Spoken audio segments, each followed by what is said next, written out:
In his last address to the nation, President Cyril Ramaphosa implored South Africans to vaccinate against COVID-19, saying this would not only save lives, but will also hasten our return to the parts of our lives that we have sacrificed at the altar of this deadly pandemic.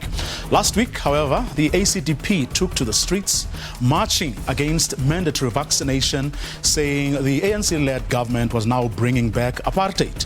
Has vaccination now become the new campaigning point for politicians heading into the November poll? ACDP leader Reverend Kenneth Meshwe is on standby, ready to explain his party's stance. Joining him will be Dr. Kenneth Jacobs, a member of the ANC's health desk and also the chairperson of the National Assembly's Portfolio Committee on Health. Also part of the conversation will be Dr. Fundile Nyati, a medical doctor and activist. But first, we take you to an ANC event where party candidates are about to make a public pledge committing themselves to being honest and truthful, end corruption, fraud and patronage. Cyril Ramaphosa is about to address the event. Let's take you there to the Alberton Civic Center in Ekurhuleni live. The comrades who are running our election campaign, for organizing this historic and unprecedented moment of getting our candidates to make a public pledge. We have never done this. This is the first time, and we should applaud our election organizers, from the acting Secretary General to Comrade Mbalula and all the others in all the provinces as well. And of course, all our volunteers in their thousands and thousands, and not least of all of you as our candidates. Thank you very much for availing yourselves for the service to our people. And tonight, you are here and you have made your pledge. Thank you for being here.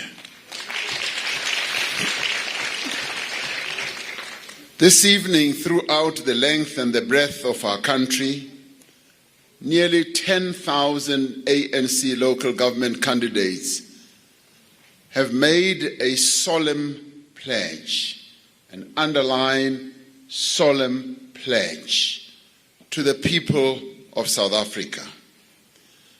The candidates have made this pledge as part of the ANC's commitment to do better and to be better. They have just pledged to correct what has gone wrong and to fix our mistakes. As I have been going around the country, I've been received by thousands and thousands of our people, where we have, with humility, presented ourselves to our people and humbly informed them that yes, we have made mistakes. There are also areas where we have done well, but we have also said we are going to do better because we are the African National Congress.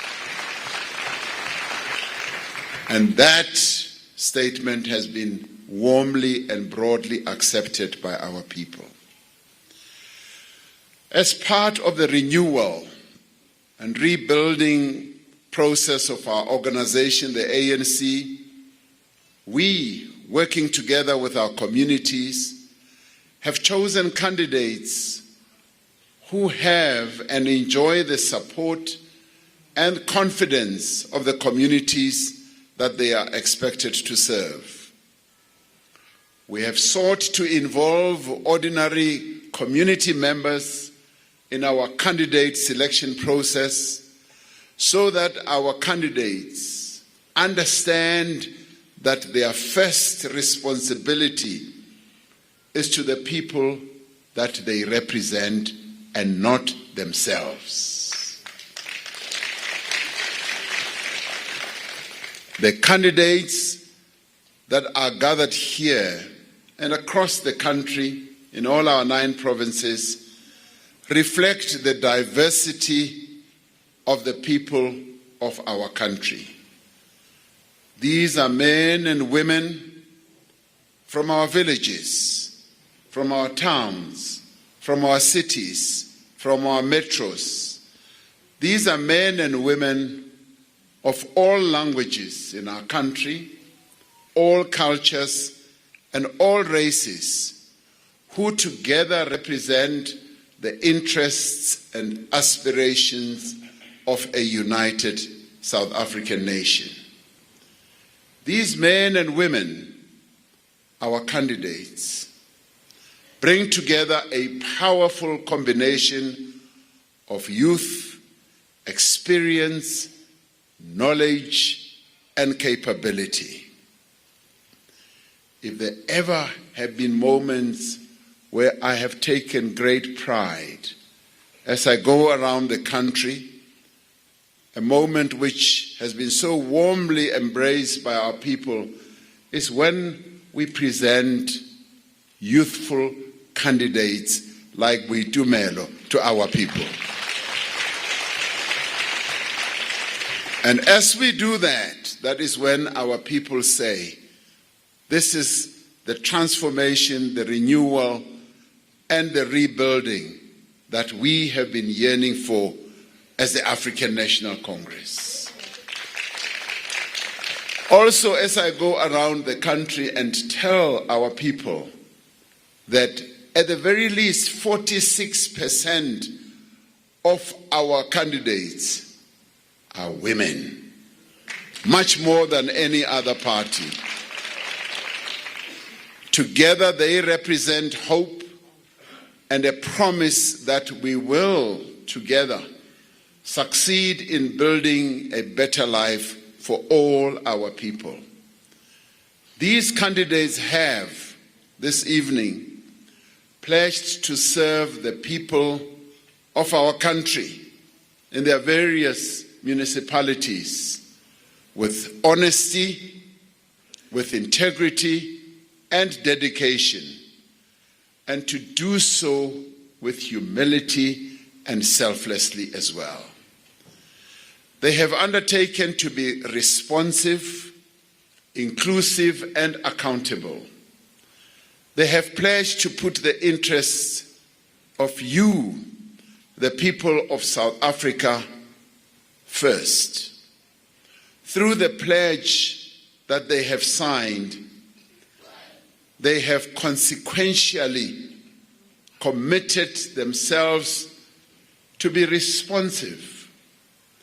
And they have also committed themselves to be available to the people in our communities on a 24/7 basis.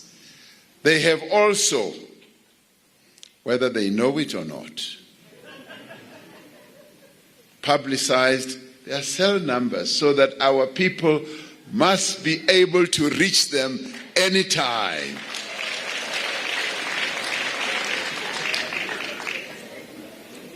They have taken a pledge,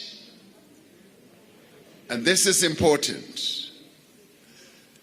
They have taken a pledge to end corruption, to end fraud and patronage, no matter what form it takes and no matter who is involved. Most importantly, they have committed themselves to strive each and every day to improve the lives of the people of South Africa, the people that they serve. In making this pledge, they undertake not to rest until all the people in the communities they serve, yes, have proper services, have proper houses, clean water, reliable electricity, sanitation, proper roads, and clean towns and cities without litter scattered all over our towns. Our towns are dirty and filthy right now. These candidates when elected as councillors, are going to clean up. That is the instruction I am issuing today. The instruction I'm issuing. Yesterday, I was in the Free State, in Mangaung, I was in Welkom, and I went to 6 areas. And as we were traveling around, our towns, our townships, our suburbs are just filthy, full of litter all over. And I am now committing you as future councillors to clean up our towns, to clean up our townships, and to make South Africa clean. Yes, these candidates will not stand by as our roads fall into disrepair or raw sewage flows in the streets of our towns and our townships. They will make sure that street lights work and that there are places in every community where children can play in safety. This means that they will work together as individual councillors and as a collective to fix municipal finances and systems, to improve billing and revenue collection, to ensure that service providers, both big and small, are paid on time and that council budgets are spent wisely and there is no underspending or misspending of council funds.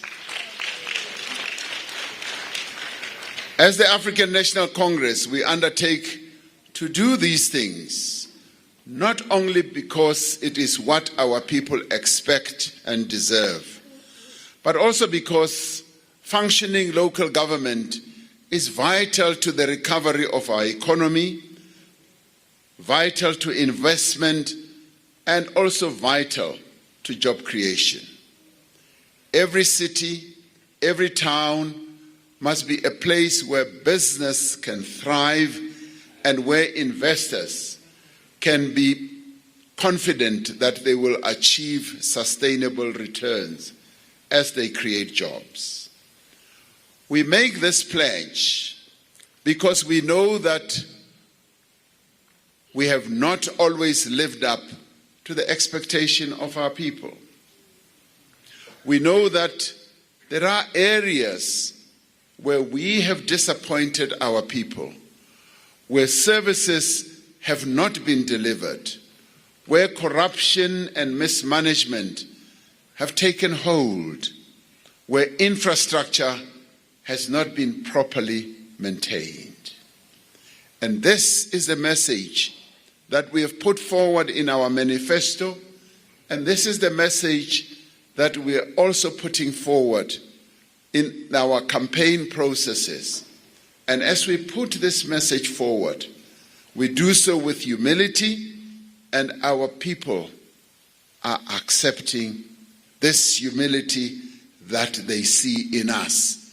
And they are therefore saying, we will invest more and further confidence in you, because we know that as the African National Congress, you are capable of doing much better than what you have done.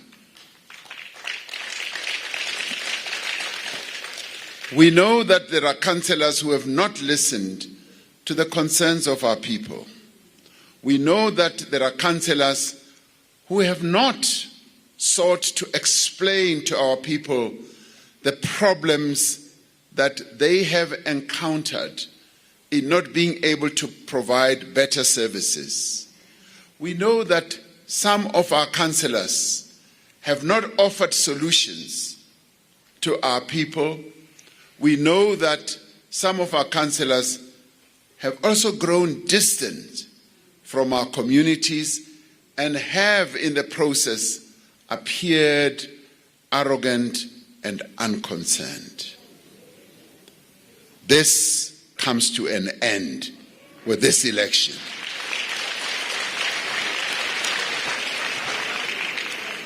This, comrades, is what we are determined to end.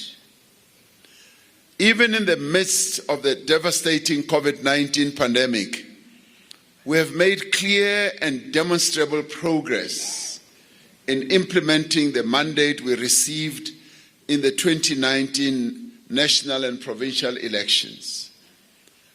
Yes, we've done everything we can and can do much more to confront corruption and state capture. We have rebuilt public institutions and have started to revitalize state-owned enterprises. We have undertaken mass public employment programs and driven far-reaching reforms. We have demonstrated that we will not stand by for wrongdoing, no matter who is involved.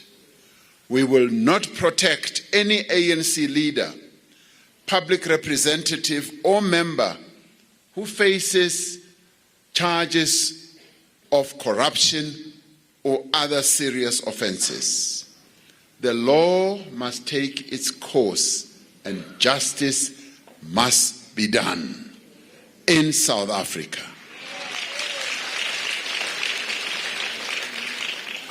And though there will be days when the tasks of renewal and rebuilding will be difficult, when correcting our own mistakes may be very painful,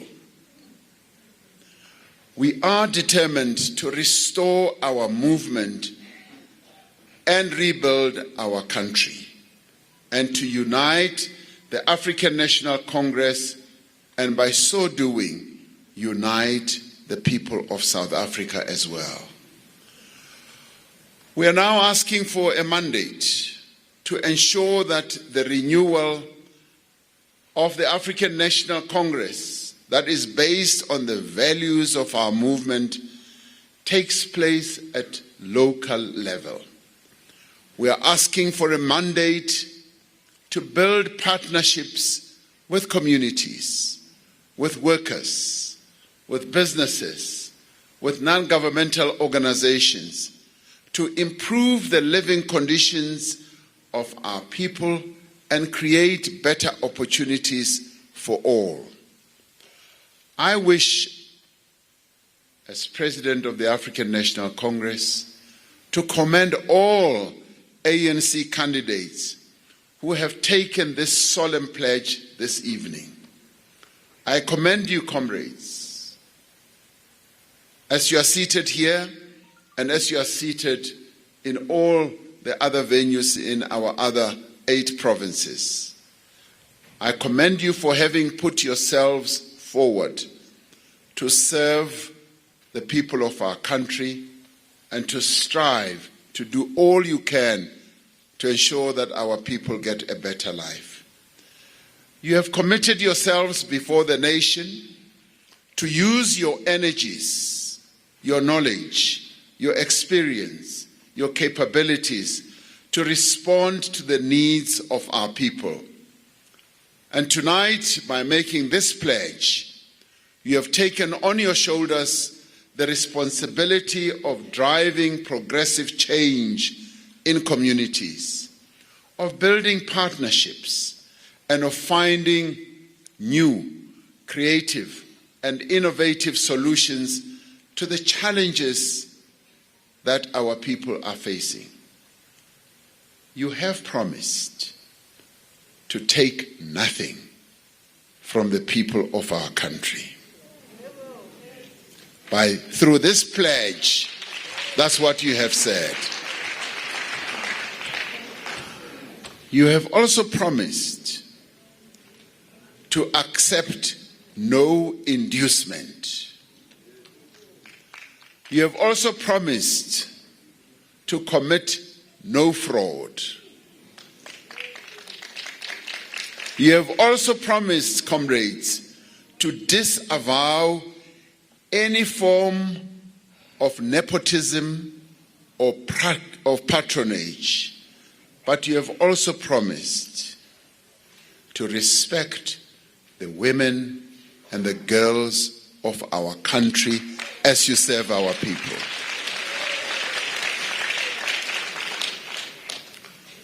As the nation prepares to vote on the 1st of November, please remember that you will be held to the commitments that you have made this evening. Having signed this pledge is your bond. It is your commitment. Not only by the organization that you represent, because we will hold you to this pledge tonight, but by the people that you are going to be elected to serve. This is a pledge that you must carry with you wherever you go, in case walebala, in case we are khohlwa, ihlale ilapha le pledge ila esikhwameni, so that you can remind yourself what you have pledged to do. I carry my constitution all the time. That is the constitution I swore as president to abide by. So I'd like you to carry your pledge all the time. This pledge must be in your office, it must be in your car, it must be at your home, it must be under your pillow, it must be all over. This pledge must be your bond. Yes, it must be shared with residents in your ward and the businesses in your area. In fact, here is my suggestion. Comrade Mbalula, there is my suggestion. This pledge must be printed, large, framed, with your signature in your office as a councillor.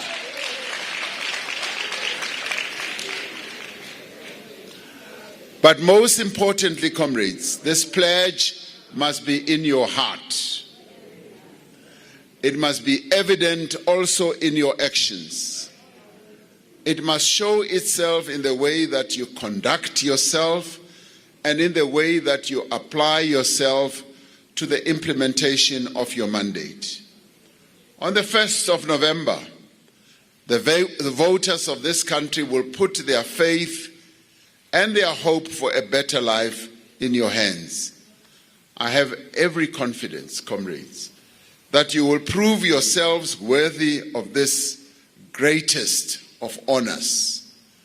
As Comrade Kgalema said, there is no greater honor than to be chosen, and most importantly, to be chosen by the members of your own community to serve them, and by extension, to serve the people of South Africa.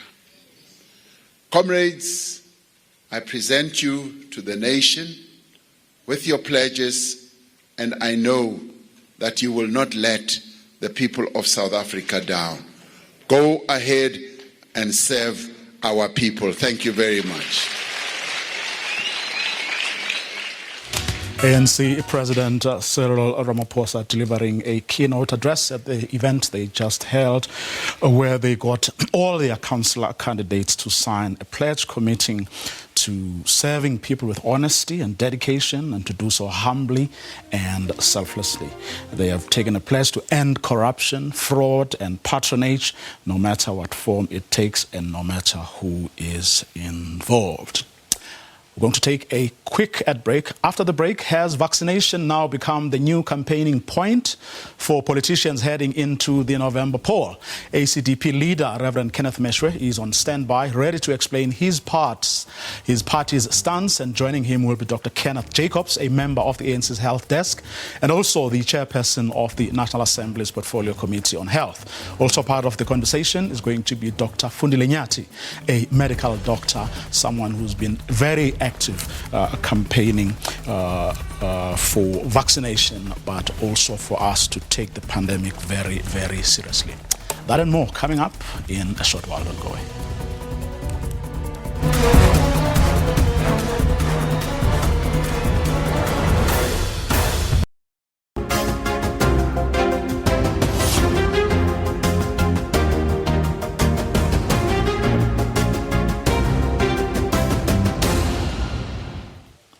Welcome back. Last week, the ACDP took to the streets marching against mandatory vaccination, saying the ANC-led government was now bringing back apartheid. Has vaccination now become the new campaigning point for some politicians as we head into the November poll? Well, ACDP leader Reverend Kenneth Meshwe is on standby, ready to explain his party's stance. Joining him will be Dr. Kenneth Jacobs, a member of the ANC's Health Desk and also the chairperson of the National Assembly's Portfolio Committee on Health. Also part of the conversation is Dr. Fundile Nyati, who is a medical doctor who has been very active during the course of this pandemic. Let's welcome all three of you, gentlemen. Thank you very much for being part of this conversation this evening. Perhaps before to kick us off, I'm going to just going to play a bite from Reverend Kenneth Meshwe during the march that they had last week. Take a listen. The former Minister of Health, I have recordings where he spoke about this vaccine is experimental. Okay? Now, I would not want to see 80% of the nation becoming guinea pigs or using something experimental.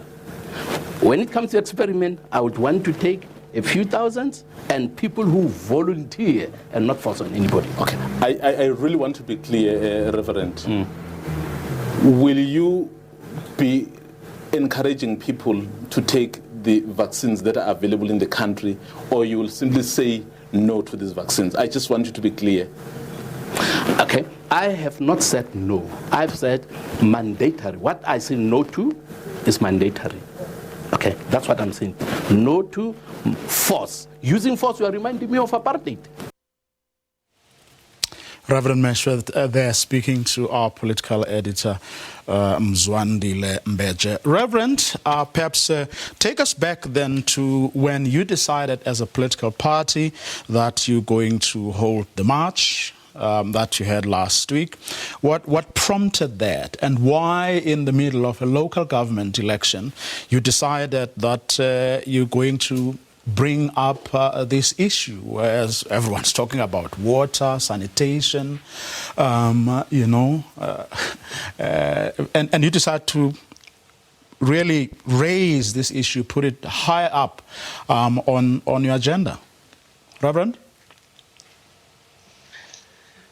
Thank you, Vuyo, and to all the listeners at home. Thank you for asking that question, because it is an important question.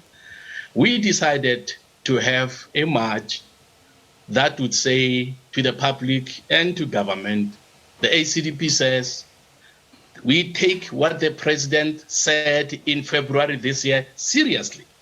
Because the president said, nobody would be forced to take the vaccine. He repeated it 3 times. Nobody would be forced to take the vaccine. Now, when we hear companies, universities, and people saying all must be vaccinated, and people talking about mandatory vaccinations, then we say it cannot be, because the president promised that it will not be forced on anybody. People are threatened by their employers to leave the company.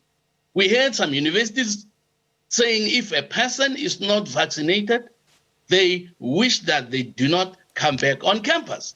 So how can we be quiet when people's rights are being now trampled upon by people who are even violating the promise and the word of the president? So it is fair to say, if you force people to do what they don't want to do, how different are you from what the previous apartheid government was doing to people. Vuyo, we all know, and my fellow panelists, they know, that you did not have a school of your choice, a university of your choice at the height of apartheid. You'd be told whites only. So now companies are saying they are only going to take people who are vaccinated. So it will be the vaccinated only. Apartheid, it was whites only.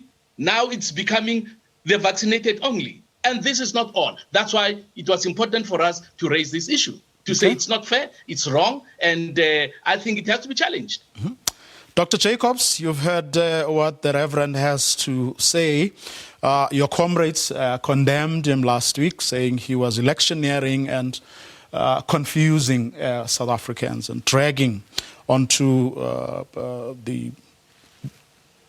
what are supposed to be local government issues, dragging this one as well. Just your thoughts, having listened to what the Reverend had to say.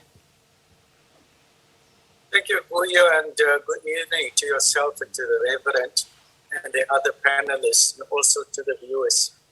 I think we need to make a very bold statement here, and an important and correct statement, that it is not government policy to make vaccination mandatory. We need to understand that there is no mandate either from the President or the Department or the Minister or any other members of government to ask people to be vaccinated apart from the normal process where we're asking people for their own sake, for the sake of their families, for the sake of their friends, for the sake of our country and for the sake of our people to have themselves vaccinated, because I've been saying this every time that vaccination saves lives. And we need to understand the context of this, of where we come from with vaccinations, in terms of us all having been vaccinated when we were children. We need to understand that over these number of years, the companies have been able to produce vaccines at much quicker rates than what they were able to, say, 10, 15, 20 years ago. So we need to understand the scientific changes which had happened in order for us to be enabled to have these vaccines produced in time to be able to save lives. Now, we must make a difference or distinction here between mandatory and compulsory. I think it's very key that we understand the difference. Mandatory would mean that it would be binding on people to receive the vaccine. And it is not government policy, and we got to state this again, it is not government policy to bind the people to the vaccine apart from asking people to be vaccinated.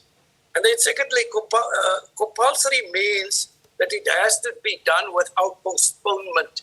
Now, you can see the process is, we're asking people, we started with the 60 pluses of age, and then those older 50 and plus of age, and then we went down to those who are 18 and older, and now we're looking at the 12 pluses, those who are older than 12 years of age. Meaning there is no rush here. We're saying, please do, because we realize in order to save lives, we need to vaccinate, have at least 70% of all people in South Africa vaccinated. I think that is the point that we need to bring across. Thank you, Vuyo. Dr. Nyathi, what do you make of what the Reverend had to say and what Dr. Jacobs just said? Good evening, Vuyo, and good evening to the fellow panelists. As somebody who is a trained medical professional, more than 30 years as a medical professional who believes in science, I've been from day one of this pandemic here in South Africa advocating for people to do the right thing. That was long before there was a vaccine. And now that there is a vaccine, I'm actually, one of those loudmouths who are actually advocating for it. Now, the march by the political party ACDP, where they are concerned about mandatory vaccination, and in fact, in the months before, they have given mixed signals around, whether these vaccines are actually things that people should be taking at all, So I think for me it is, that season of electioneering where we call it a silly season, in that people sometimes pick up issues that are really not bread and butter issues in terms of local government and what people are concerned about on the ground. They are picking up issues and choosing emotive language of saying, no, if there's mandatory vaccination, then it's a return to apartheid. Here, 21 months since this pandemic started, there isn't anything else that brings a promise of return towards normality in our day-to-day lives besides the vaccine. So therefore, these mixed signals that are coming from this political party are really confusing people, and I think the leader of this party, Reverend, really should have chosen anything else but not choose something that is about life and death. I think he is playing a very dangerous game, and we've seen many of people like him in the US who, after advocating the way he is, and they catch COVID, and some of them are history now. We don't need politicking on matters of life and death. We need leaders who are, good guides. The Bible that, he talks about blind guides. We don't need blind guides. We need people who will interpret the scriptures, who will not mislead people. And at this moment, there's no tool available out there better than the vaccine to save lives. And so I think he must talk about issues of water, electricity, and other things, but leave things that he is not appropriately qualified to talk about. Reverend?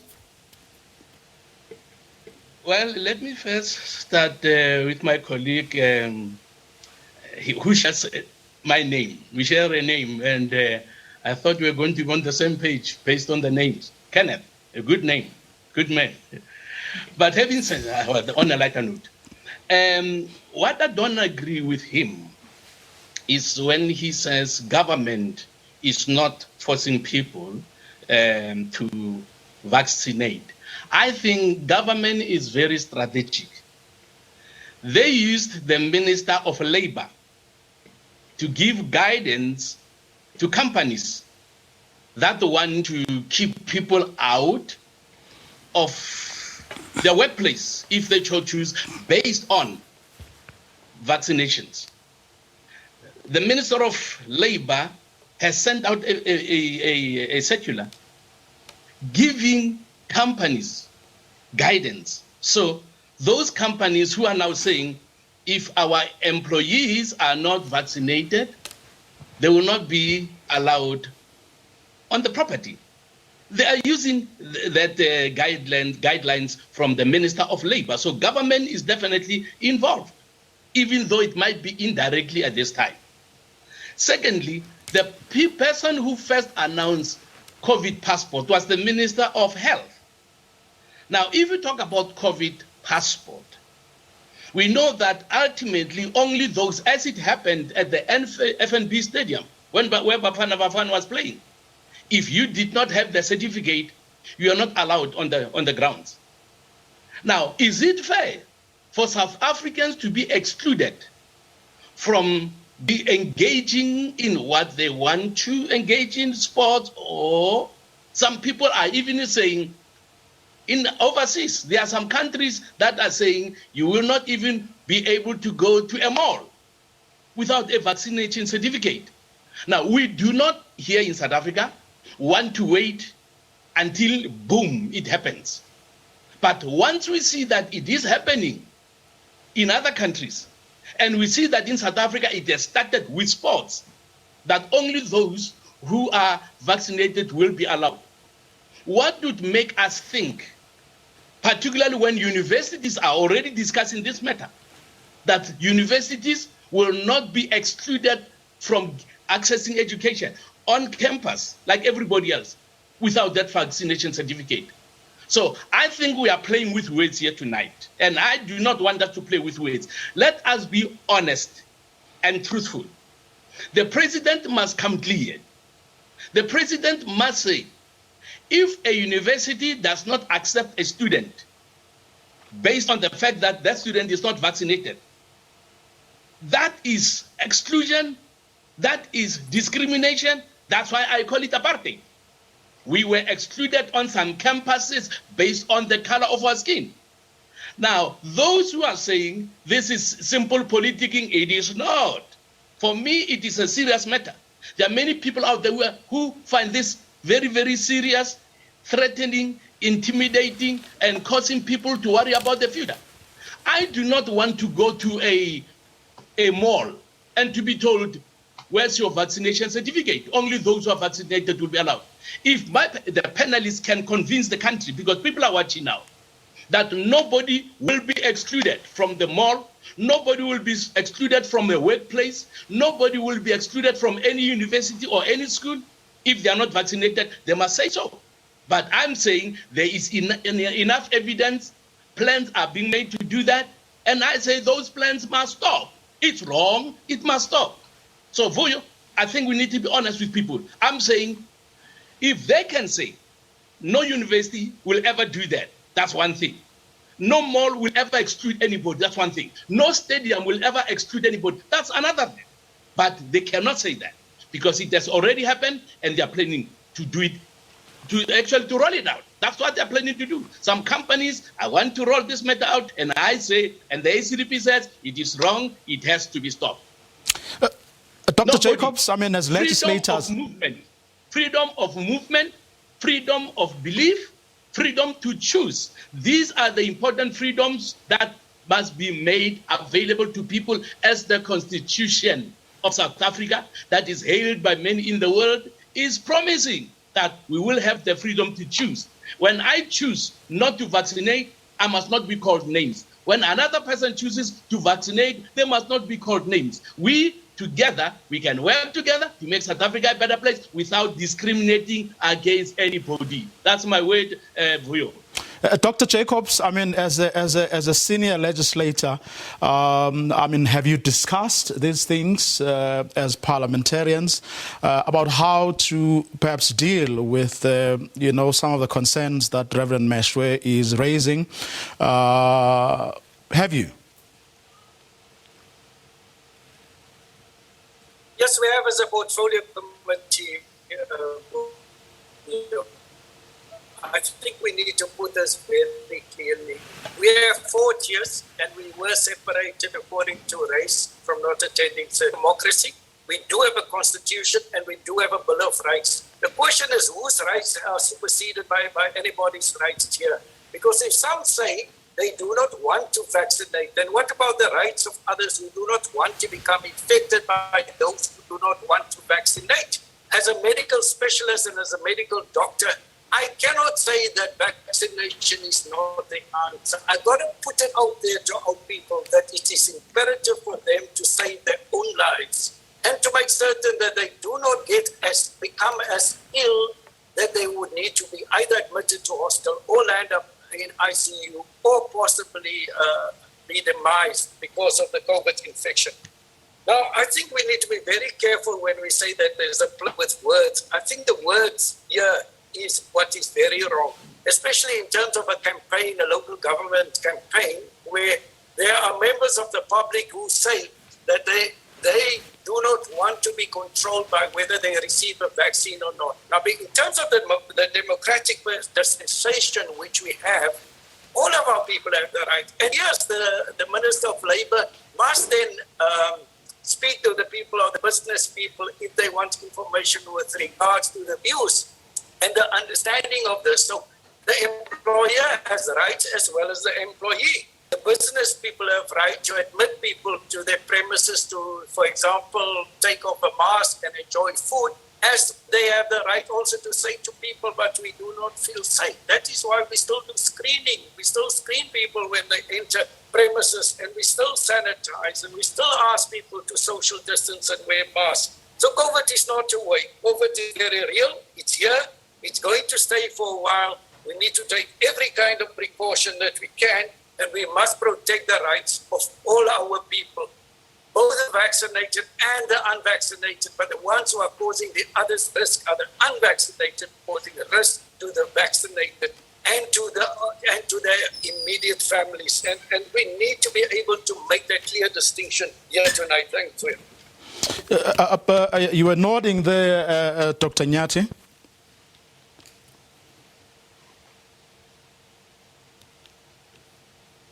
Dr. Nyati, can you hear me?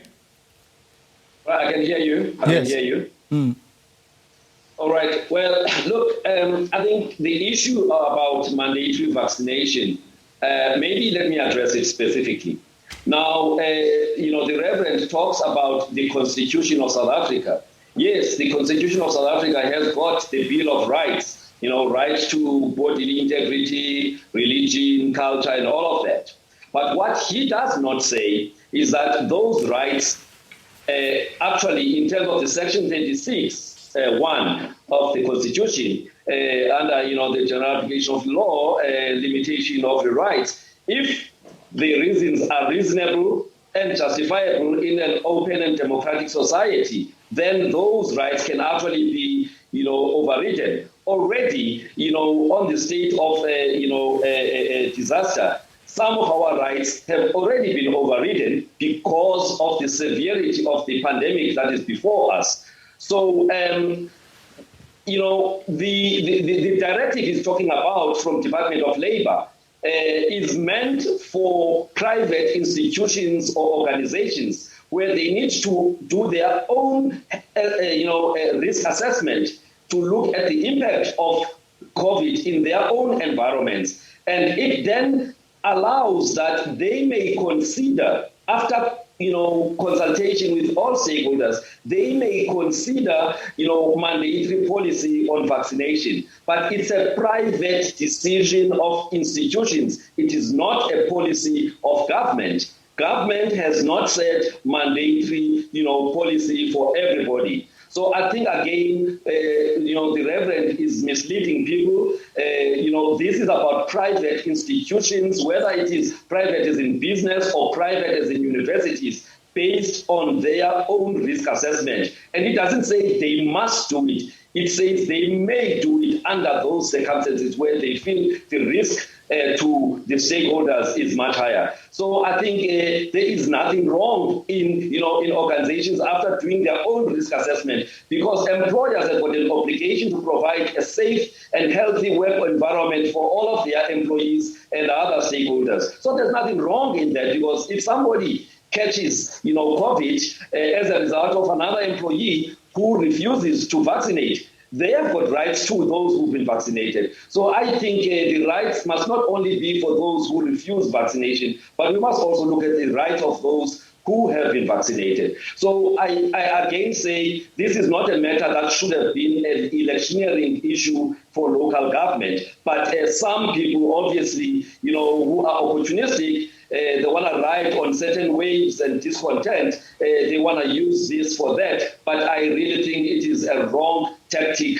and that is likely to backfire. Like I said, some of the evangelists in the US who were preaching the same language, anti-mandatory vaccination and anti-vaccination, they have learned the hard way, and unfortunately they are no longer there to actually be able to say, I was wrong. So I think let's not get, topics like these as electioneering topics. Let's put the interests of the people first in terms of saving lives, and those who are best placed in terms of understanding what vaccines are and what has been done to make sure that they work and with more benefits than risk. Let those be the ones who talk about these things, and not people who just Google things on the on the internet and come and confuse people. Okay, I'm going to bring up some tweets, people who are following this conversation and who are on Twitter, just to get a sense of what some of them are saying. There's Tabang Mutsohe, who says, Reverend Meshwe, the state has a primary responsibility for public health policy. The premise is always to protect everybody.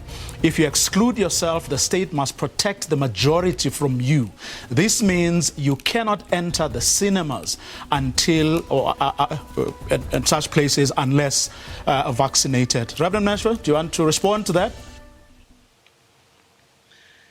You know, it has been said even by some medical officers that vaccines do not protect anyone from getting COVID. Now, they need to respond and say it is not true what I'm saying, because vaccines protects everybody.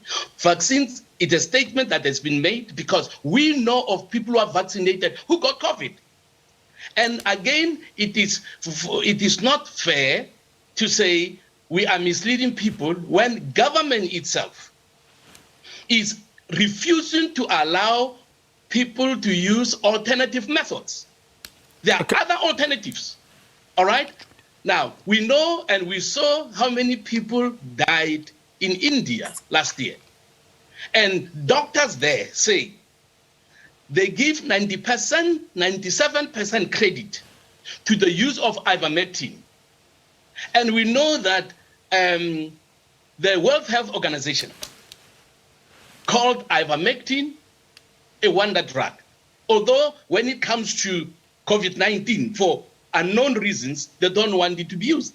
And our argument is, and my argument is, if there are people, and in South Africa there are people, but many of them are silenced, they're not allowed to talk, who have used ivermectin, who are using ivermectin, and who are recovering. Now, one of my challenges with government, the Department of Health, is that while other countries are emphasizing the importance of boosting one's immune system, the South African government does not do that. Even Dr. Nyati, I never heard him say to people, use vitamin C, D, and zinc. I've never heard him say that. Okay, So Reverend, it looks like a lot of people... South Africans other alternatives. Lots of people, it would seem, are disagreeing with you. You have Khomutso saying some political parties have really been shameful when it comes to using vaccines for politics. DA, ACD, PFF are some that comes to mind. Let me read another tweet. Also, Judy Wallace says, ACDP putting people's lives in danger when you know a virus is taking over. You are causing the fourth wave to approach and death. So just a couple of people disagreeing with you, the Reverend. Dr. Jacobs and Dr. Nyati, I'm going to allow you, Reverend, to respond directly to those people. A quick last word from you, Dr. Jacobs. I think it's very important to get the right message to the people. Vaccination saves lives. Our people need to go out there and be vaccinated. And we've put this time and time again. Very shortly, there was a challenge with smallpox. And smallpox had been around for 3,000 years. And we see that on mummies which come from Egypt, etc. And it was only stopped at the time in 1796. It was stopped because a man called Edward Jenner developed a vaccine against smallpox. We do not know what it will be doing, which variants will be coming. There's definitely going to be a fourth wave. We are risking the lives of other people by being stubborn about not being vaccinated. And then I must add to what Dr. Nyati was saying, and even to use this for political gain in terms of the local government elections or any other political gain. Let's not use the lives of our people to do this, and rather get a message, a very important message by all leaders in South Africa to our people that they should be vaccinated. Thank you. Reverend Meshwa, quick last word from you. ACDP has never said people should not be vaccinated. People must not get us wrong, and people must not put words in our mouth. We said no forced vaccination. If a person says, I don't want to be vaccinated, I'm observing all other protocols. I'm healthy as I am healthy. I can tell you, gentlemen, I am healthy. And I'm observing other protocols, and I'm using the vitamins to boost my immune system. If necessary, I will use ivermectin. Okay. Now, when we say people Okay. must not be forced, Okay. those who say they disagree with the ACDP, Okay. are they saying people must be forced? Okay. And I would never agree with that. Thank and you. for me, it does not matter how many people who disagree with me. I'm saying force is wrong. People must be given their choice. Okay. Those who want to vaccinate, let them vaccinate. And those who don't want to vaccinate, let them be allowed Okay. and be given space not to vaccinate. Okay. Dr. Nyati, I only have 20 seconds. Hello? I only have 20 seconds. All right. No, I think my closing words is people must go and vaccinate. Ivermectin, there's no proof anywhere that it works in any proper large study. To close with a biblical thing, Matthew 15:14, leave them, they are blind guides. If the blind leads the blind, both will fall into a pit. I think that's most appropriate here. I'll give you a scripture one day. I will give you a scripture myself. Okay. Okay. Unfortunately, we have run out of time. Thanks to Reverend Meswe, Dr. Jacobs, and Dr. Nyati. An issue that I think needs to be explored further, but due to time constraints, we couldn't really do justice to it. Hopefully, another opportunity will present itself soon. And that's your program for this evening. To join us again tomorrow evening, 8 o'clock sharp. Have a good night.